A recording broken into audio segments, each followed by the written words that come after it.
pasti punya cerita tentang rumah, tentang budaya yang akan selalu mereka ingat. Bagiku, cerita itu dimulai di kota ini, Surabaya, tempat yang dikenal ramai, panas, tapi hangat masyarakatnya. Kota di mana aku dilahirkan dan tumbuh dengan tradisi lebaran yang penuh makna. Hai semuanya, aku Syara Sanca Aurelia dari jurusan Communication Science Prodi Digital Public Relation. Di video singkat ini, aku mau share ke kalian tentang betapa serunya sih tradisi lebaran yang biasa aku lakuin di kota Surabaya.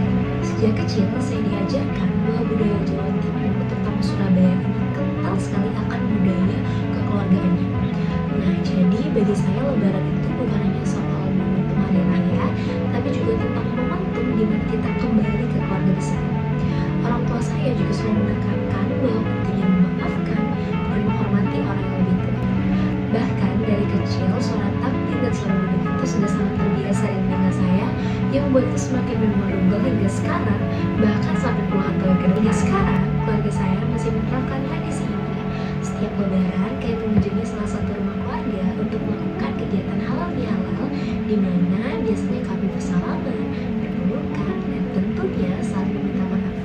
Dan gak boleh lupa momen yang paling penting, yaitu makan bersama, di mana biasanya ada menu opor ayam, ketupat, sambal goreng ati, hingga kue-kue kering.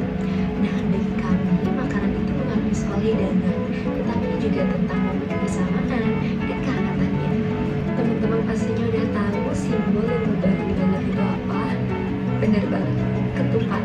Nah, jadi kalau di keluarga saya, ketupat itu juga dimaknai sebagai mengakui kesalahan. Jadi saat ketupat disajikan, itu seolah-olah membuat kita sadar tentang kerendahan hati dan tentang kita berani untuk saling meminta maaf. Namun, seiring berjalannya waktu, ada beberapa tradisi yang berubah karena pengaruh budaya modern. Contohnya seperti saat silaturahmi beberapa tahun lalu, seluruh keluarga itu hampir semua berkumpul hingga suasananya ramai sekali. Ada yang dari luar kota, ada yang dari luar negeri. Jadi momen silaturahmi itu terasa nyata sekali.